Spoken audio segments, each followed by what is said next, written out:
18 ਤੋਂ 20 ਫਸਲਾਂ ਅੱਛਾ ਜੀ ਜਿਹੜੀਆਂ ਅਸੀਂ ਕੀਤੀਆਂ ਇਸ ਖੇਤ ਦੇ ਵਿੱਚ। ਹਾਂਜੀ। ਤੇ ਏਰੀਆ ਕਿੰਨਾ? ਏਰੀਆ ਹੈਗਾ 1.25 ਕਿੱਲਾ।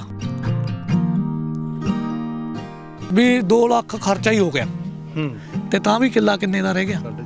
4.5 ਲੱਖ ਦਾ। ਇਹ ਬਾਈ ਨੇ 10 ਸਾਲ ਟਰੱਕ ਚਲਾਇਆ ਅਮਰੀਕਾ 'ਚ। ਅੱਛਾ ਠੀਕ ਹੈ। ਤੇ ਹੁਣ ਇਹ ਜਦੋਂ ਪੰਜਾਬ ਵਾਪਸ ਆਏ ਤਾਂ ਇਹਨਾਂ ਨੇ ਆਪਦੇ ਪੁਸ਼ਤੈਨੀ ਕੰਮ ਨੂੰ ਡਿਊਟੀ ਵਾਂਗੂ ਕਰਨਾ ਸ਼ੁਰੂ ਕੀਤਾ। 2 ਕਨਾਲਾਂ 5 ਮਰਲੇ ਗੰਨੇ ਦਾ ਜਿਹੜਾ ਸਾਡਾ ਝਾੜ ਨਿਕਲਣਾ ਉਹ ਉਸ ਤੋਂ ਜ਼ਿਆਦਾ ਨਿਕਲਣਾ ਜਿੰਨਾ ਕੈਮੀਕਲ ਖੇਤੀ ਵਾਲੇ ਆਮ ਤਰੀਕੇ ਨਾਲ ਗੰਨਾ ਲਾਉਂਦੇ ਆ ਕਿੱਲੇ 'ਚ। 2 ਲੱਖ ਦਾ ਘੱਟੋ ਘੱਟ ਜਿਹੜੀ ਫਸਲ ਆ ਨਾ ਸਾਡੀ ਗੰਨੇ ਦੇ ਵਿੱਚ ਪਈ ਆ, ਜਿਹੜੀ ਅਸੀਂ ਮੁੱਖ ਫਸਲ ਦੇ ਤੌਰ ਤੇ ਲਾਈ ਨਹੀਂ। ਮੋਦੀ ਕੀ ਕਹਿੰਦਾ ਸੀ ਆਮਦਨ ਕਿਤਨੀ ਕਰਾਂਗੇ ਤੇ ਅਸੀਂ ਕਿੰਨੀ ਕਰਤੀ? ਮੋਦੀ ਦੀ ਲੋੜ ਪਈ। ਦਵੜੀ ਕਰਨੇ ਮੋਦੀ ਵਾਲਾ ਕੰਮ ਕਰਤਾ।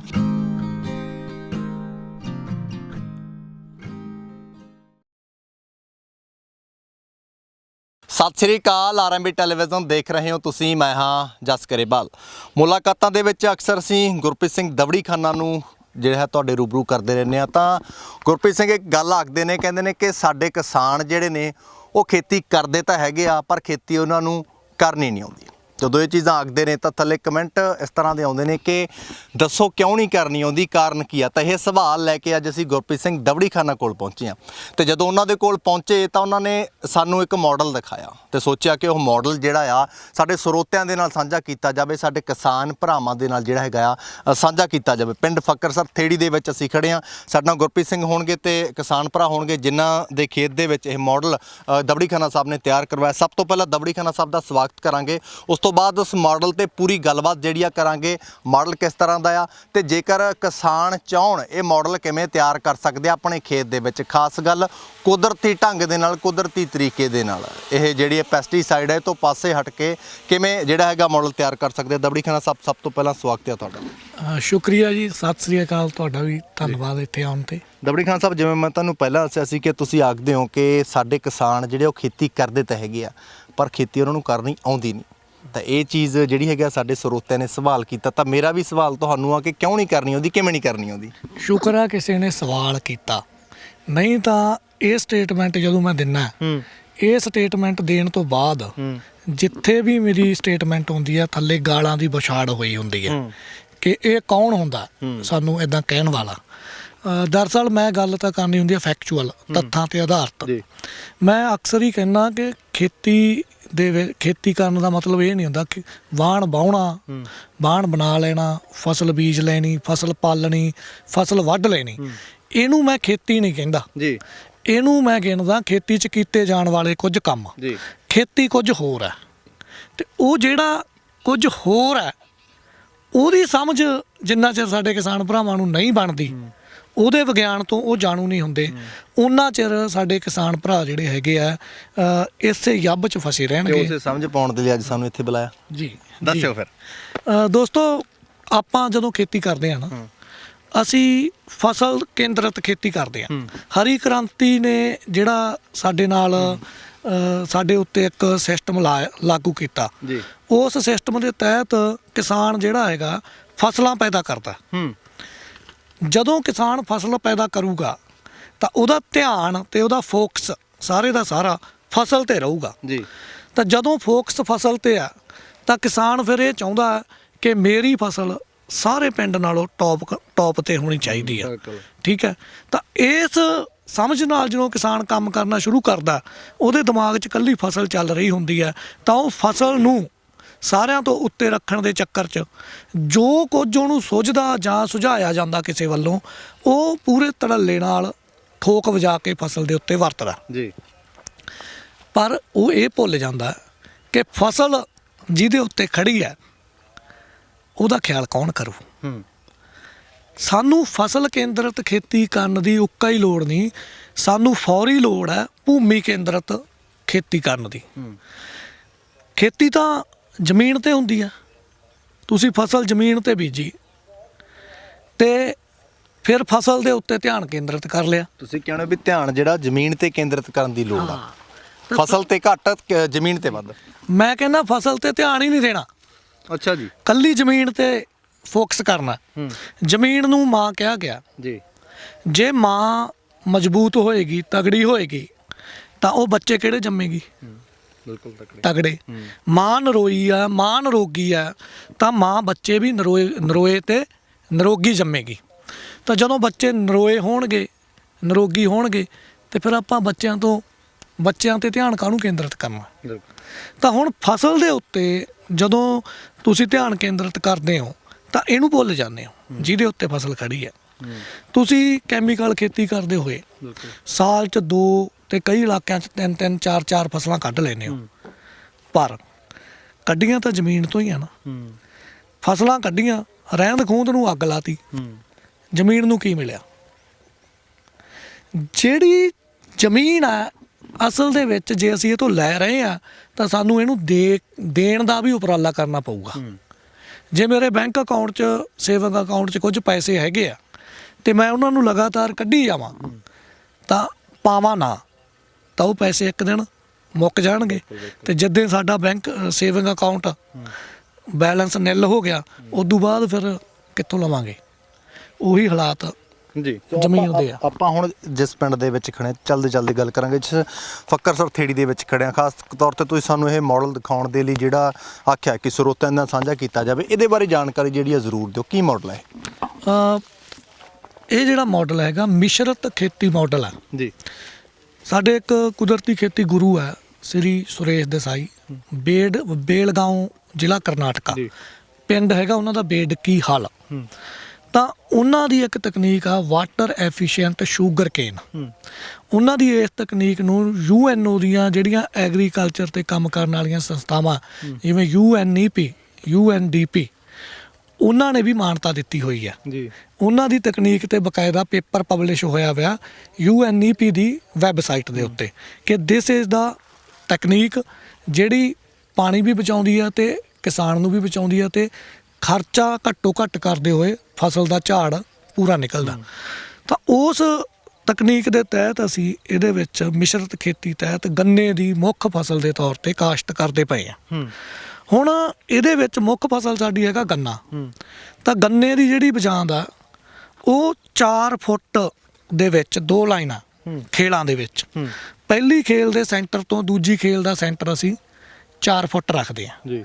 ਤਾਂ ਜਦੋਂ ਇਦਾਂ ਖੇਲਾਂ ਪੈਂਦੀਆਂ ਤਾਂ ਵਿੱਚ 3 ਫੁੱਟ ਦਾ ਬੈੱਡ ਬਣ ਜਾਂਦਾ। ਇਸ ਤਰ੍ਹਾਂ ਦੀਆਂ ਪ੍ਰਤੀ ਏਕੜ 198 ਫੁੱਟ ਵਾਲੀ ਜਿਹੜੀ ਵਾਹੀ ਹੁੰਦੀ ਆ ਚੌੜਾਈ ਲੋਟ 13 ਜੋੜੀਆਂ ਜਿਹੜਾ ਗੰਨਾ ਲੱਗ ਜਾਂਦਾ। 13 ਦੂਣਾ ਕਿੰਨੀਆਂ ਲਾਈਨਾਂ ਹੋ ਗਈਆਂ? 26 ਲਾਈਨਾਂ। ਤੇ ਇਸ ਤਕਨੀਕ ਤਹਿਤ ਜਿਹੜੀ ਗੰਨੇ ਦੀ ਅਸੀਂ ਕਾਸ਼ਤ ਕਰਦੇ ਹਾਂ ਉਹ ਸਤੰਬਰ ਦੇ ਮਹੀਨੇ ਤੋਂ ਉਹਦੀ ਬਿਜਾਈ ਹੁੰਦੀ ਆ। ਤਾਂ ਸਤੰਬਰ ਦੇ ਮਹੀਨੇ 'ਚ ਅਸੀਂ ਗੰਨੇ ਦੇ ਬੈੱਡ, ਗੰਨੇ ਦੀਆਂ ਖੇਲਾਂ ਪਾਤੀਆਂ।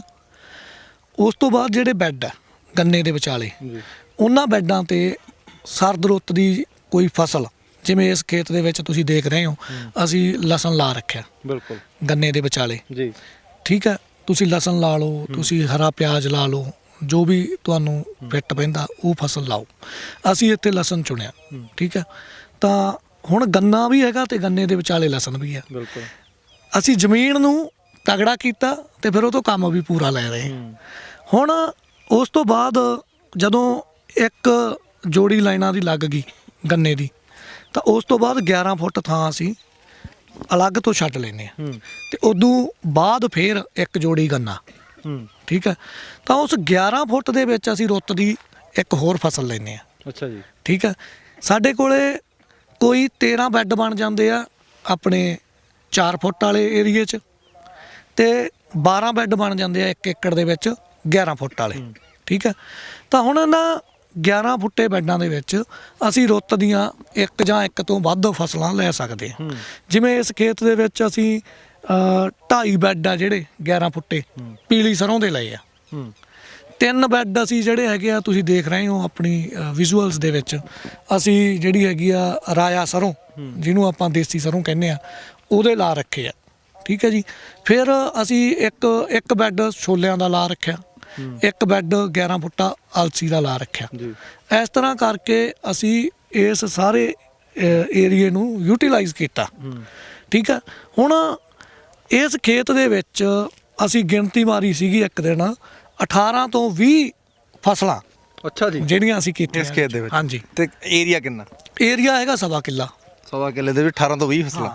18 ਤੋਂ 20 ਦੀ ਗਿਣਤੀ ਆ, ਜਿਹਦੇ ਵਿੱਚ ਜਦੋਂ ਉਹ ਗਿਣਤੀ ਦੀ ਗੱਲ ਕਰਦੇ ਆ ਤਾਂ ਇੱਥੋਂ ਆਪਾਂ ਲੱਗ ਜਾਂਦੇ ਲਸਣ ਆ ਗਿਆ, ਪਹਿਲਾਂ ਤਾਂ ਗੰਨਾ ਆ ਗਿਆ, ਲਸਣ 2, ਉਸ ਤੋਂ ਬਾਅਦ ਪੀਲੀ ਸਰੋਂ 3, ਹਰਾ ਪਿਆਜ਼ 4, ਵਿੱਚ ਦੀ ਉਹ ਲਾਲ ਜੀ ਗੋਭੀ ਦਿੰਦੀ ਆ ਜਿਹੜੀ ਆਪਾਂ ਖਾ ਕੇ ਹਟੇ ਆ 5, ਤੇ ਆਪਣਾ ਫਿਰ ਦੂਜੀ ਆਮ ਸਰੋਂ ਰੇਲੀ ਰਾਇਆ ਸਰੋਂ 6 ਹੋ ਗਈਆਂ, ਛੋਲਿਆਂ ਸਣੇ 7, ਅਲਸੀ 8, ਮਲਚਿੰਗ ਵਾਲੇ ਆਲੂ 9।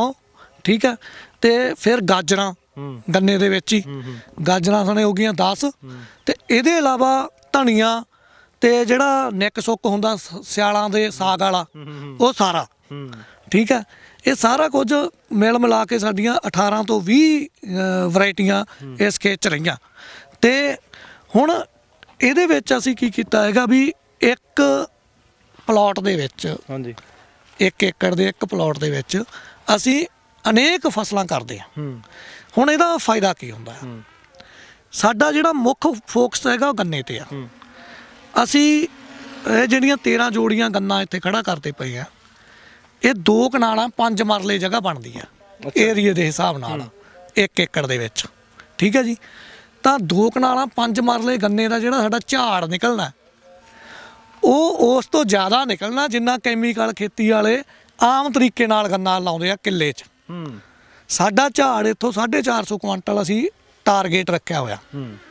ਇਸ ਤਕਨੀਕ ਤਹਿਤ ਅਸੀਂ ਇੱਥੋਂ 450 ਕੁਆਂਟਲ ਗੰਨਾ ਕੱਢਣਾ, ਤੇ 450 ਕੁਆਂਟਲ ਗੰਨਾ ਕੱਢ ਕੇ ਅਸੀਂ ਮਿੱਲ ਨੂੰ ਨਹੀਂ ਦੇਣਾ, ਅਸੀਂ ਉਹਦਾ ਗੁੜ ਬਣਾ ਕੇ ਵੇਚਣਾ।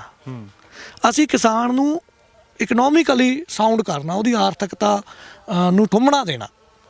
ਤਾਂ ਜਦੋਂ 450 ਕੁਆਂਟਲ ਗੰਨੇ ਦਾ ਗੁੜ ਨਿਕਲੂਗਾ ਤਾਂ ਉਹ ਹੋਏਗਾ 45 ਕੁਆਂਟਲ, ਤੇ ਆਰਗੈਨਿਕ ਗੁੜ ਹੈ ਜਿਹੜਾ ਉਹ 100 ਰੁਪਏ ਕਿਲੋ ਵਿਕਦਾ। ਕਿੰਨੇ ਬਣ ਗਏ? 4.5 ਲੱਖ। ਤੇ ਜਿਹੜੀ ਸਰੋਂ ਤੁਸੀਂ ਦੇਖ ਰਹੇ ਹੋ ਇਸ ਤਰ੍ਹਾਂ ਦੇ ਜਿਹੜੇ ਹੈਗੇ ਆ, ਇਸ ਤਰ੍ਹਾਂ ਦੇ ਮੁੱਢ ਬਣੇ ਆ ਸਾਡੀ ਸਰੋਂ ਦੇ, ਤੇ ਇਹਦਾ ਜਿਹੜਾ ਤੁਸੀਂ ਉਹ ਪਿੱਛੇ ਦੇਖ ਕੇ ਆਏ ਹੋ ਢੇਰ ਲੱਗਿਆ ਹੋਇਆ, ਤੇ ਸਰੋਂ ਵੀ ਪੂਰੇ ਝਾੜ ਵਾਲੀ ਆ। ਠੀਕ ਹੈ, ਤਾਂ ਇਹ ਸਰੋਂ ਪੀਲੀ ਸਰੋਂ ਤੇ ਆਮ ਜਿਹੜੀ ਰਾਇਆ ਸਰੋਂ ਹੈ, ਉਹਨਾਂ ਦੋਨਾਂ ਤੋਂ ਅਸੀਂ ਤੇਲ ਬਣਾਉਣਾ ਹੈ। ਤੇਲ ਬਣੂਗਾ ਤਾਂ ਖਲ ਵੀ ਬਣੂਗੀ, ਖਲ ਸਾਡੇ ਪਸ਼ੂਆਂ ਦੇ ਕੰਮ ਆਊ ਤੇ ਸਾਡੀ ਇਸੇ ਖੇਤੀ 'ਚ ਕੰਮ ਆਊ। ਠੀਕ ਹੈ, ਤਾਂ ਅਸੀਂ ਤੇਲ ਵੇਚਾਂਗੇ, ਸਰੋਂ ਨਹੀਂ ਵੇਚਾਂਗੇ। ਤੇਲ ਜਿਹੜਾ ਹੈਗਾ 200 ਰੁਪਏ ਲੀਟਰ ਤੋਂ ਘੱਟ ਅੱਜ ਕੋਈ ਤੇਲ ਨਹੀਂ ਹੈਗਾ ਬਾਜ਼ਾਰ 'ਚ। ਠੀਕ ਹੈ, ਤਾਂ ਇਹਦੇ ਵਿੱਚੋਂ ਵੀ ਇਕਨੋਮਿਕਸ ਪੈਦਾ ਹੋ ਰਹੀ ਹੈ ਸਰੋਂ 'ਚੋਂ। ਫਿਰ ਤੁਸੀਂ ਲਸਣ ਦੇਖੋ ਕਿੰਨਾ ਜ਼ਬਰਦਸਤ ਲਸਣ ਆ ਸਾਡਾ। ਇਹ ਲਸਣ ਉਸ ਖਾਲੀ ਥਾਂ 'ਚ ਹੈ ਜਿਹੜੀ ਨਾ ਵੀ ਵਰਤਦੇ ਤਾਂ ਅਣਵਰਤੀ ਪਈ ਰਹਿਣੀ ਸੀ, ਅਸੀਂ ਉਸ ਥਾਂ ਨੂੰ ਵਰਤਿਆ ਤੇ ਉਹਦੇ ਵਿੱਚ ਲਸਣ ਮੁੱਖ ਫਸਲ ਹੀ ਬਣ ਗਿਆ ਹੁਣ ਸਾਡੀ। ਤਾਂ ਲਸਣ ਇਹਦੇ ਵਿੱਚੋਂ ਜਿਸ ਤਰ੍ਹਾਂ ਦੀ ਇਹਦੀ ਗਰੋਥ ਆ ਲਸਣ ਦੀ, ਤੇ ਪੂਰਾ ਟੌਪ ਦਾ ਲਸਣ ਨਿਕਲਣਾ ਇੱਥੋਂ, ਤੇ ਲਸਣ ਦੇ ਵੀ ਪੈਸੇ ਵਟਾਉਣੇ ਆ। ਜੇ ਮੰਨ ਲਓ ਅਸੀਂ ਇੱਥੋਂ 15 ਕੁਆਂਟਲ ਲਸਣ ਵੀ ਕੱਢ ਲਿਆ, ਠੀਕ ਹੈ, ਤਾਂ 15 ਕੁਆਂਟਲ ਲਸਣ ਦਾ ਰੇਟ ਜਿਹੜਾ ਹੈਗਾ ਬਾਈ 100 ਰੁਪਏ ਕਿਲੋ ਤਾਂ ਮਿਲੂਗਾ, ਕਿਉਂ ਭਾਜੀ? ਹੈ ਜੀ, ਤੇ ਕਿੰਨੇ ਦਾ ਬਣਦਾ? ਤੇ ਇਹ ਤਾਂ ਪਰ ਫਿਰ ਲੋਕ ਯਕੀਨ ਕਿਵੇਂ ਕਰਨਗੇ ਇਸ ਚੀਜ਼? ਲੋਕ ਕਹਿੰਦੇ ਕਿ ਆਖ ਦਿੰਦੇ ਆ ਕਿ ਇੰਨਾ ਮੈਂ ਕਮਾ ਕੇ ਦੇ ਸਕਦਾ, ਉਹ ਲੋਕਾਂ ਨੇ ਯਕੀਨ ਨਹੀਂ ਕਰਨਾ। ਨਹੀਂ, ਯਕੀਨ ਨਹੀਂ ਕਰਨਾ ਉਹਨਾਂ ਨੇ। ਠੀਕ ਹੈ, ਹੁਣ ਜਿੱਥੇ ਹੁੰਦਾ ਪਿਆ ਇਹਨਾਂ ਕੋਲੇ ਆ ਕੇ ਦੇਖੋ, ਤੇ ਅਸੀਂ ਤਾਂ ਕੱਲੀ ਕੱਲੀ ਚੀਜ਼ ਦਾ ਝਾੜ ਦੱਸਾਂਗੇ। ਉਹ ਜਿਹੜੀ ਸਰੋਂ ਕੱਢਣੀ ਆ ਹੁਣ ਉਹ ਵੱਡੀ ਪਈ ਆ, ਉਹਦਾ ਵੀ ਝਾੜ ਸਾਡੇ ਕੋਲੇ ਰਿਕਾਰਡ ਆ ਜਾਊਗਾ ਕਿੰਨਾ ਹੋਇਆ। ਜਿਹੜੀ ਵੱਢਣੀ ਆ ਸਰੋਂ ਇਹਦਾ ਵੀ ਝਾੜ ਸਾਡੇ ਕੋਲੇ ਰਿਕਾਰਡ ਹੋ ਜਾਊਗਾ। ਜਿਹੜਾ ਅਸੀਂ ਕੱਲੀ ਕੱਲੀ ਲਸਣ ਲਾ ਰੱਖਿਆ, ਲਸਣ ਦਾ ਵੀ ਝਾੜ ਰਿਕਾਰਡ ਹੋਊਗਾ। ਤਾਂ ਮੈਨੂੰ ਤਾਂ ਇਹ ਲੱਗਦਾ ਪਿਆ ਵੀ ਜਿਹੜੀਆਂ ਅੰਦਰਲੀਆਂ ਫਸਲਾਂ ਇਹ 2 ਲੱਖ ਤੋਂ ਥੱਲੇ ਤਾਂ ਇਹੀ ਨਹੀਂ ਹੈਗੀਆਂ ਸਾਡੀਆਂ, ਕਿਉਂਕਿ ਅਸੀਂ ਮੰਡੀ 'ਚ ਤਾਂ ਸੁੱਟਣੀਆਂ ਨਹੀਂ, ਅਸੀਂ ਤਾਂ ਆਪ ਵੇਚਣੀਆਂ। ਮੰਡੀਕਰਨ ਖੁਦ ਕਰਨਾ। ਠੀਕ ਹੈ, ਤਾਂ 2 ਲੱਖ ਦਾ ਘੱਟੋ ਘੱਟ ਜਿਹੜੀ ਫਸਲ ਆ ਨਾ ਸਾਡੀ ਗੰਨੇ ਦੇ ਵਿੱਚ ਪਈ ਆ, ਜਿਹੜੀ ਅਸੀਂ ਮੁੱਖ ਫਸਲ ਦੇ ਤੌਰ ਤੇ ਲਾਈ ਨਹੀਂ, ਤੇ 4.5 ਲੱਖ ਦਾ ਸਾਡਾ ਗੰਨਾ ਹੋ ਰਿਹਾ। 6.5 ਲੱਖ ਰੁਪਏ ਦੀ ਇਕਨੋਮਿਕਸ ਬਣਦੀ ਆ। ਤੇ ਜੇ ਆਪਾਂ ਇਹਦੇ ਚੋਂ ਖੁੱਲਾ ਡੁੱਲਾ ਖਰਚਾ ਵੀ ਕੱਢ ਦਈਏ ਵੀ 2 ਲੱਖ ਖਰਚਾ ਹੀ ਹੋ ਗਿਆ ਤੇ ਤਾਂ ਵੀ ਕਿੱਲਾ ਕਿੰਨੇ ਦਾ ਰਹਿ ਗਿਆ 4.5 ਲੱਖ ਦਾ। ਤੇ 2 ਲੱਖ ਖਰਚਾ ਕਿਸੇ ਵੀ ਹਾਲਤ 'ਚ ਹੋ ਹੀ ਨਹੀਂ ਸਕਦਾ। ਠੀਕ ਹੈ, ਸਾਰੀ ਲੇਬਰ ਲੂਬਰ ਪਾ ਕੇ ਕੁਦਰਤੀ ਖੇਤੀ ਵਾਲਾ ਕੰਮ ਹੈ। 50 ਤੋਂ 70 ਹਜ਼ਾਰ ਰੁਪਏ ਦੇ ਵਿੱਚ ਵੱਧ ਤੋਂ ਵੱਧ ਖਰਚਾ ਇਹਦਾ ਆ ਸਕਦਾ। ਸਣੇ ਬੀਜ ਬਜਾਈ, ਸਣੇ ਬੀਜ ਦੀ ਕੀਮਤ ਤੇ ਉਹ ਗੁੱਡ ਗੁਡਾਈ, ਠੀਕ ਹੈ, ਮਤਲਬ ਐਂਡ ਤੱਕ ਜਾਂਦੇ ਹੋਏ ਤਾਂ ਮੈਂ ਤਾਂ ਕਹਿੰਦਾ 2 ਲੱਖ ਹੀ ਕੱਢ ਦੋ ਖਰਚਾ, ਫਿਰ ਵੀ ਕਿਸਾਨ ਨੂੰ 4.5 ਲੱਖ ਰੁਪਇਆ ਬਚਦਾ। ਹੁਣ ਇਹ ਜਿਹੜਾ 4.5 ਲੱਖ ਰੁਪਇਆ ਬਚਦਾ ਪਿਆ ਕਿਸਾਨ ਨੂੰ, ਇਹ ਹੁਣ ਬਚਦਾ ਕਿੱਥੇ ਪਿਆ? ਇਹ 1 ਸਾਲ ਦਾ ਫਸਲ ਚੱਕਰ ਨਹੀਂ ਹੈਗਾ। ਇਹ ਮੋਟੇ ਤੌਰ ਤੇ 16 ਮਹੀਨਿਆਂ ਦਾ ਜਾਂ 18 ਮਹੀਨਿਆਂ ਦਾ ਸਿਸਟਮ ਹੈ। ਠੀਕ ਹੈ, 18 ਮਹੀਨਿਆਂ ਦੇ ਵਿੱਚ 1.5 ਸਾਲ ਹੁੰਦਾ। ਜੇ 1.5 ਸਾਲ ਦੇ ਵਿੱਚ ਅਸੀਂ 1 ਏਕੜ ਤੋਂ 4.5 ਲੱਖ ਆਪਦੀ ਜੇਬ 'ਚ ਪਾਉਣੇ ਆ ਤਾਂ ਕੈਮੀਕਲ ਖੇਤੀ ਵਾਲੇ ਨਾਲੋਂ ਜ਼ਿਆਦਾ ਆ। ਬਿਲਕੁਲ ਠੀਕ ਹੈ, ਕੈਮੀਕਲ ਖੇਤੀ ਵਾਲਾ 1.5 ਸਾਲ ਦੇ ਵਿੱਚ ਆਪਦੀ ਜੇਬ 'ਚ ਪਾਊਗਾ ਬਚਤ ਜਿਹੜੀ ਹੈਗੀ ਆ ਮੋਟੇ ਤੌਰ ਤੇ 1,40,000 ਰੁਪਇਆ ਸ਼ਾਇਦ 1 ਕਿੱਲੇ 'ਚੋਂ, ਵੀ 80,000 ਰੁਪਇਆ ਕਿੱਲੇ ਦਾ ਬਚ ਜਾਂਦਾ ਬਾਈ। ਠੀਕ ਹੈ, ਤੇ ਅੱਧੇ ਕਿੱਲੇ ਦਾ 40 ਹੋਰ ਪਾ ਲਓ ਤਾਂ ਤੁਸੀਂ 1.5 ਹੀ ਰੱਖ ਲਓ। ਉਹ 1.5 ਸਾਲ 'ਚ 1.5 ਲੱਖ ਦੀ ਫਸਲ ਕੱਢੂਗਾ ਖਰਚਾ ਕੱਢ ਕੇ, ਤੇ ਅਸੀਂ 1.5 ਸਾਲ 'ਚ 4.5 ਲੱਖ ਦੀ, ਤਾਂ ਅਸੀਂ ਕਿੱਥੇ ਵੱਜੇ? ਬੈਨੀਫਿਟ 3 ਗੁਣਾ ਜ਼ਿਆਦਾ। ਬਿਲਕੁਲ। ਮੋਦੀ ਕੀ ਕਹਿੰਦਾ ਸੀ, ਆਮਦਨ ਕਿਤਨੀ ਕਰੇਂਗੇ, ਤੇ ਅਸੀਂ ਕਿੰਨੀ ਕਰਤੀ? ਮੋਦੀ ਦੀ ਲੋੜ ਪਈ। ਦਵੜੀ ਕਰਨੇ ਮੋਦੀ ਵਾਲਾ ਕੰਮ ਕਰਤਾ। ਅੱਛਾ, ਇੱਕ ਚੀਜ਼ ਮੈਨੂੰ ਹੋਰ ਦੱਸੋ ਫਿਰ, ਇਹਦੇ ਤੇ ਖਰਚੇ ਦੀ ਤੁਸੀਂ ਗੱਲ ਕਰੀ ਹੈਗੀ ਕਿ ਪੈਸਟੀਸਾਈਡ ਤੋਂ ਰਹਿਤ ਆ, ਇਕੱਲੇ ਖਰਚਾ ਇੱਕ ਤਾਂ ਜਿਹੜਾ ਹੈਗਾ ਬੀਜ ਦਾ ਖਰਚਾ ਹੋ ਗਿਆ, ਇੱਕ ਲੇਬਰ ਦਾ ਖਰਚਾ ਹੋ ਗਿਆ, ਉਸ ਤੋਂ ਬਾਅਦ ਹੋਰ ਕੋਈ ਖਰਚਾ ਹੀ ਨਹੀਂ। ਅੱਛਾ, ਹੁਣ ਤੁਹਾਨੂੰ ਇੱਕ ਹੋਰ ਚੀਜ਼ ਦੱਸ ਦਿਆਂ, ਸਾਡਾ ਜਿਹੜਾ ਬੀਜ ਦਾ ਖਰਚਾ ਜੀ, ਜਦੋਂ ਗੰਨੇ ਦੀ ਕਾਸ਼ਤ ਕਰਦੇ ਆ ਆਮ ਤਰੀਕੇ ਨਾਲ ਤਾਂ ਬਾਈ ਕਿੱਲੇ ਦਾ 35-40 ਕੁਆਂਟਲ ਬੀਜ ਪਾਉਂਦੇ ਆ। ਅੱਛਾ ਜੀ। ਠੀਕ ਹੈ, ਤੇ 600 ਰੁਪਏ 400 ਰੁਪਏ ਹੀ ਰੱਖ ਲਓ ਰੇਟ, 400 ਰੁਪਏ ਕੁਆਂਟਲ ਉਹਨਾਂ ਨੂੰ ਬੀਜ ਮਿਲਦਾ ਕੈਮੀਕਲ ਵਾਲਿਆਂ ਨੂੰ ਜੀ। ਤਾਂ 35 ਨੂੰ ਜੇ 400 ਨਾਲ ਗੁਣਾ ਕਰੀਏ ਤਾਂ ਇਹ 15,000 ਦੇ ਆਸੇ-ਪਾਸੇ ਬਣ ਜੂ। ਠੀਕ ਹੈ, ਉਹ ਪਾਉਂਦੇ ਆ 15,000 ਦਾ ਬੀਜ। ਇਸ ਤਕਨੀਕ ਤਹਿਤ ਸਾਡਾ ਬੀਜ ਪਿਆ ਇੱਥੇ ਵੱਧ ਤੋਂ ਵੱਧ ਜਿਹੜਾ ਪਿਆ 6 ਕੁਆਂਟਲ। ਠੀਕ ਹੈ, ਤੇ ਸਾਨੂੰ ਇਹ ਬੀਜ ਮਿਲਿਆ ਸੀ 400 ਨਹੀਂ ਮਿਲਿਆ ਸੀ ਆਪਾਂ ਨੂੰ। ਠੀਕ ਹੈ, ਸਾਡਾ ਕਿੰਨੇ ਦਾ ਪਿਆ? 2400 ਦਾ। 6 ਚੌਕਾ 24। ਤਾਂ ਅਸੀਂ ਤਾਂ ਸ਼ੁਰੂ ਤੋਂ ਹੀ ਬਚਤ ਕਰਨੀ ਸ਼ੁਰੂ ਕਰਤੀ। ਸਾਡਾ ਜਿਹੜਾ ਬੀਜ ਦਾ ਖਰਚਾ ਉਹਨਾਂ ਨਾਲੋਂ ਕਈ ਗੁਣਾ ਥੱਲੇ ਆ। ਉਹਨਾਂ ਨੇ 15,000 ਦਾ ਬੀਜ ਪਾਉਣਾ, ਅਸੀਂ 2400 ਦਾ ਬੀਜ ਪਾਇਆ। ਠੀਕ ਹੈ, ਬਾਕੀ ਸਰੋਂ ਦਾ ਜਿਹੜਾ ਬੀਜ ਆ, ਮੈਨੂੰ ਨਹੀਂ ਲੱਗਦਾ ਵੀ ਸਾਡੀ ਮੁੱਠੀ ਸਰੋਂ ਲੱਗੀ ਹੋਊਗੀ। ਅੱਛਾ ਜੀ। ਠੀਕ ਹੈ, ਕਿਉਂਕਿ ਲਾਈਨ ਤੋਂ ਲਾਈਨ 3 ਫੁੱਟ ਆ, ਬੂਟੇ ਤੋਂ ਬੂਟਾ 2 ਫੁੱਟ ਆ। ਠੀਕ ਹੈ, ਤਾਂ ਜੇ ਅਸੀਂ ਸਾਰਾ ਸਰੋਂ ਦੇ ਬੀਜ ਦਾ ਖਰਚਾ ਪਾ ਲਈਏ ਤਾਂ ਸਾਡਾ ਪੂਰੇ ਖੇਤ ਦੇ ਵਿੱਚ ਪਾਈਆ ਵੀ ਨਹੀਂ ਪਿਆ। ਤੇ ਜੇ ਸਰੋਂ ਦਾ ਬੀਜ ਭਾਈ 200 ਰੁਪਏ ਕਿਲੋ ਵੀ ਹੋਵੇ ਤਾਂ 50 ਰੁਪਈਆਂ ਦਾ ਅਸੀਂ ਸਰੋਂ ਦਾ ਬੀਜ ਪਾਇਆ ਇਹਦੇ 'ਚ। ਠੀਕ ਹੈ, ਉਸ ਤੋਂ ਬਾਅਦ ਲਸਣ ਦਾ ਵੀ ਥੋੜਾ ਜਿਹਾ ਮਹਿੰਗਾ ਮਿਲਿਆ ਹੋਊਗਾ। ਠੀਕ ਹੈ, ਸਾਡੀ ਸਭ ਤੋਂ ਵੱਧ ਜਿਹੜੀ ਖਰਚਾ ਆ ਬੀਜ ਪੱਖੋਂ ਉਹ ਲਸਣ ਦੇ ਬੀਜ ਤੇ ਆਇਆ। ਠੀਕ ਹੈ, ਤਾਂ ਬੀਜ ਦਾ ਖਰਚਾ, ਠੀਕ ਹੈ, ਜੋੜ ਲਓ, ਵਾਹਣ ਵਾਹੁਣ ਦਾ ਖਰਚਾ ਜੋੜ ਲਓ। ਠੀਕ ਹੈ, ਫਿਰ ਪਾਲਣ ਦੌਰਾਨ ਇਹਦੇ ਵਿੱਚ ਕੁਦਰਤੀ ਖੇਤੀ ਇਹਦੇ ਵਿੱਚ ਨਾ ਨਦੀਨਾਂ ਨੂੰ ਗੁੱਡਣਾ ਪੈਂਦਾ, ਜਿਵੇਂ ਤੁਸੀਂ ਆਹ ਦੇਖ ਰਹੇ ਹੋ ਇਹ ਗੁੱਡੇ ਹੋਏ ਆ। ਠੀਕ ਹੈ, ਇਹਦੇ 'ਚ ਸਪਰੇਅ ਨਹੀਂ ਮਾਰੀ ਜਾਂਦੀ, ਤਾਂ ਸਾਨੂੰ ਇਹਦੇ 'ਚ ਲੇਬਰ ਜ਼ਿਆਦਾ ਪੈਣੀ ਹੈ। ਬਿਲਕੁਲ। ਠੀਕ ਹੈ, ਤੇ ਇੰਨੀ ਜ਼ਿਆਦਾ ਵੀ ਨਹੀਂ ਪੈਣੀ ਵੀ ਮਤਲਬ ਖਟੀਆ ਹੀ ਖੜੀ ਹੋ ਜੇ। ਠੀਕ ਹੈ, ਤਾਂ ਉਹ ਸਾਰਾ ਖਰਚਾ ਜੇ ਅਸੀਂ ਮਿਲਾ ਲਈਏ ਤਾਂ 50,000 ਤੋਂ ਜਿਹੜਾ ਹੈਗਾ 1 ਲੱਖ ਦੇ ਵਿਚਾਲੇ ਨਿਬੜ ਜਾਊਗਾ ਕੰਮ, ਖੁੱਲਾ ਡੁੱਲਾ। ਬਿਲਕੁਲ। ਠੀਕ ਹੈ, ਤੇ ਅਸੀਂ ਕੰਮ ਕਰ ਰਹੇ ਹਾਂ ਤੇ 6.5 ਲੱਖ ਦਾ। ਮੋਟੇ ਤੌਰ ਤੇ ਅਸੀਂ 4.5 ਤੋਂ 5.5 ਲੱਖ ਰੁਪਏ ਦੀ ਇੱਥੇ ਗੇਮ ਖੜੀ ਕਰ ਦਿੱਤੀ ਆ। ਠੀਕ ਹੈ, ਹੁਣ ਇਹ ਕਰੂਗਾ ਕੌਣ? ਇਹ ਕਰਨ ਵਾਸਤੇ ਡੈਡੀਕੇਟਡ ਮਿਹਨਤੀ ਕਿਸਾਨ ਚਾਹੀਦਾ। ਮੈਂ ਉਸੇ ਕਿਸਾਨ ਨਾਲ ਕੰਮ ਕਰਦਾ ਜਿਹੜਾ ਇਸ ਕੰਮ ਤੇ ਪੂਰੀ ਡੈਡੀਕੇਸ਼ਨ ਦੇ ਨਾਲ, ਪੂਰੀ ਲਗਨ ਤੇ ਮਿਹਨਤ ਦੇ ਨਾਲ ਪੂਰਾ ਉਤਰੇ। ਠੀਕ ਹੈ, ਇੱਥੇ ਖੁਸ਼ਕਿਸਮਤੀ ਨਾਲ ਮੈਂ ਇਹ ਕਹਿਣਾ ਚਾਹਾਂਗਾ ਕਿ ਮੈਨੂੰ ਇਹ ਜਿਹੜੇ 2 ਕਿਸਾਨ ਭਰਾ ਉਹ ਮਿਲੇ ਜਿਹੜੇ ਮਿਹਨਤੀ ਆ, ਲਗਨ ਵਾਲੇ ਆ, ਤੇ ਡੈਡੀਕੇਟਡ ਆ ਪੂਰੇ ਕੰਮ ਨੂੰ, ਤੇ ਉਹਨਾਂ ਨੂੰ ਨਾ ਇਹਦੇ ਪਿੱਛੇ ਦੀ ਫਿਲਾਸਫੀ ਸਪਸ਼ਟ ਆ ਵੀ ਇਹ ਕਿਉਂ ਕਰਨਾ। ਠੀਕ ਹੈ, ਦੋ ਭਾਈ ਆ, ਰਮਨਦੀਪ ਸਿੰਘ ਤੇ ਬਾਈ ਅਮਨਦੀਪ ਸਿੰਘ। ਠੀਕ ਹੈ, ਤੇ ਇਹ ਮਾਡਲ ਇਸ ਪਿੰਡ ਦੇ ਵਿੱਚ ਇੱਕ ਨੀਗਾ, ਦੋ ਲੱਗੇ ਹੋਏ ਆ। ਅੱਛਾ ਜੀ। ਆ ਸਾਡੇ ਨੰਬਰਦਾਰ ਸਾਹਿਬ ਹੈਗੇ ਆ, ਗੁਰਮੀਤ ਸਿੰਘ, ਇਹਨਾਂ ਦਾ ਖੇਤ ਦੂਜੀ ਸਾਈਡ ਆ। ਇਹ ਦੇਖ ਕੇ ਲਾ ਲਿਆ ਵੀ ਇਹਨਾਂ ਨੇ? ਨਹੀਂ, ਇਹਨਾਂ ਨੇ ਇਕੱਠਿਆਂ ਨਹੀਂ।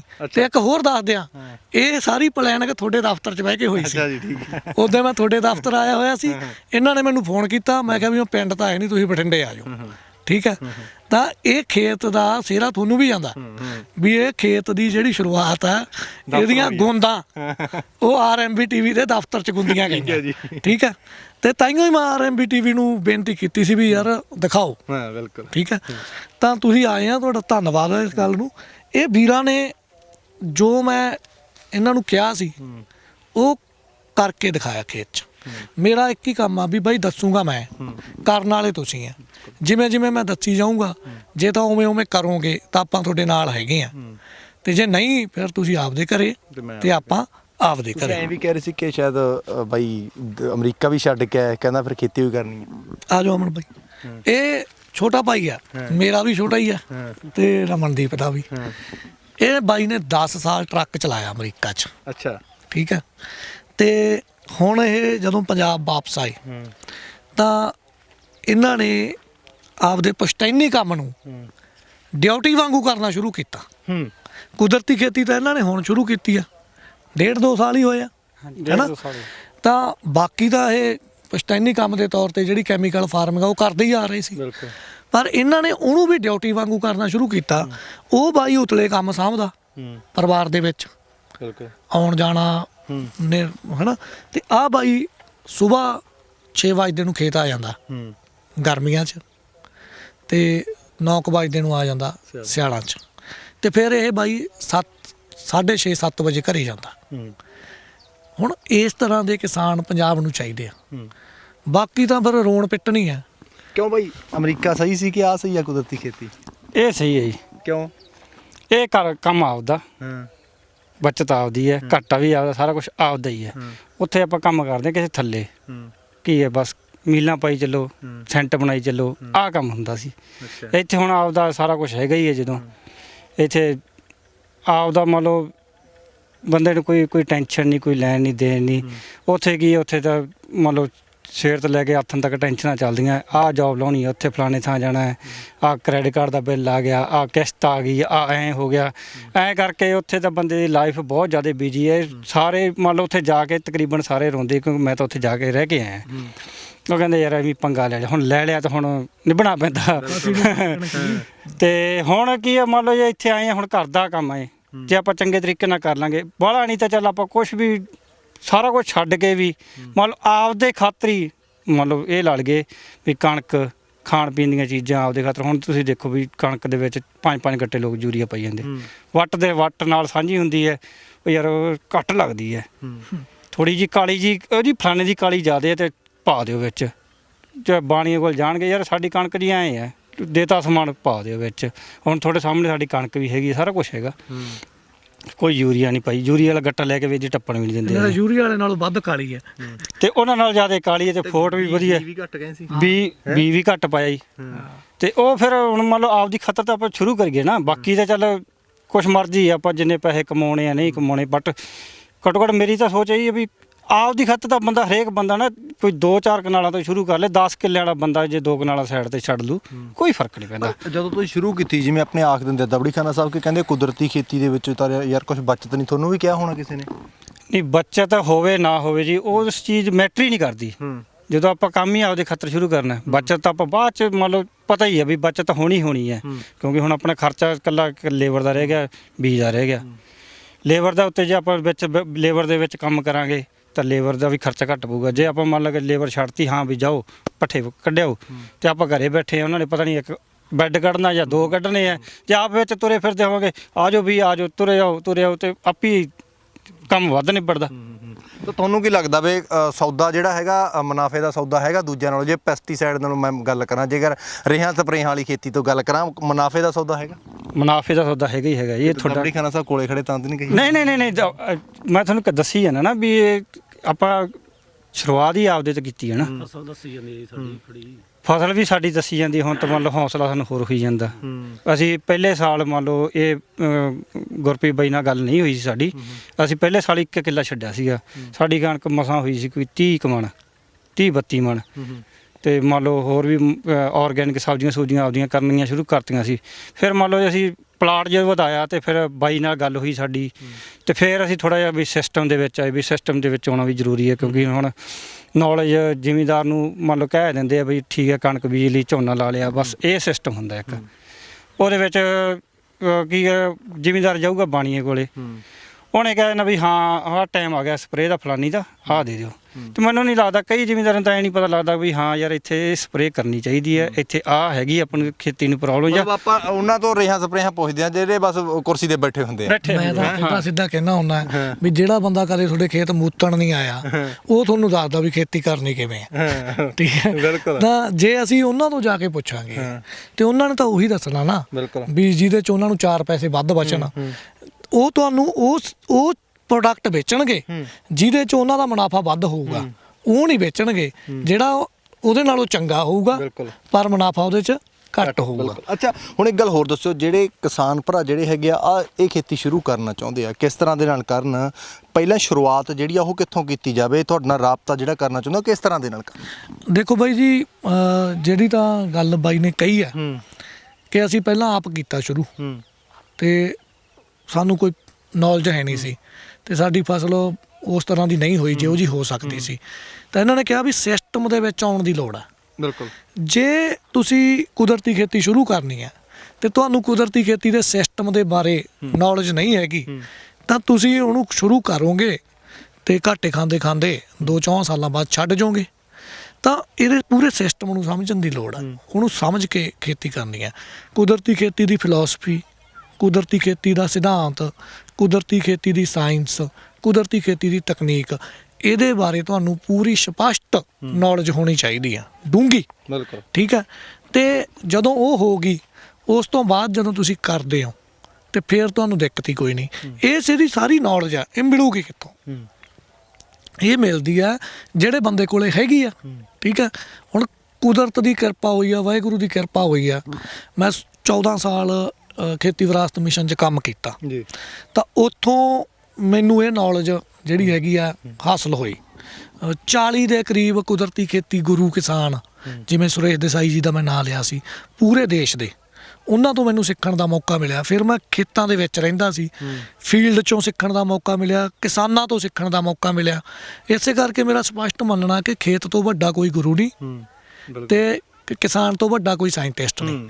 ਹੁਣ ਮਸਲਾ ਇਹ ਆ ਵੀ ਜਿਹੜੇ ਲੋਕ ਆ ਸਾਡੇ, ਉਹ ਖੇਤ ਨਾਲੋਂ ਵੀ ਟੁੱਟੇ ਹੋਏ ਆ। ਠੀਕ ਹੈ, ਜਿਹੜੇ ਖੇਤ ਨਾਲੋਂ ਟੁੱਟ ਗਏ ਤੇ ਉਹ ਫਿਰ ਸਾਇੰਟਿਸਟ ਕਿਵੇਂ ਬਣਨਗੇ? ਤਾਂ ਕਿਸਾਨਾਂ ਨੇ ਖੇਤ ਨਾਲ ਜਿਹੜਾ ਰਿਸ਼ਤਾ ਸੀਗਾ ਉਹਨੂੰ ਤੋੜ ਕੇ ਨਾ, ਤੇ ਆਪਣੇ ਆਪ ਦਾ ਜਿਹੜਾ ਉਹ ਸੀਗਾ ਵਿਗਿਆਨਕ ਪੁਣਾ, ਉਹਨੂੰ ਠੋਕਰ ਮਾਰਤੀ। ਠੀਕ ਹੈ, ਤਾਂ ਕਿਸਾਨ ਨੂੰ ਵਿਗਿਆਨੀ ਬਣਨ ਦੀ ਲੋੜ ਆ, ਤੇ ਵਿਗਿਆਨਕ ਦੀ ਉਹਦੀ ਜਿਹੜੀ ਲੈਬ ਆ, ਕਿਸਾਨ ਦੀ ਉਹਦਾ ਖੇਤ ਆ।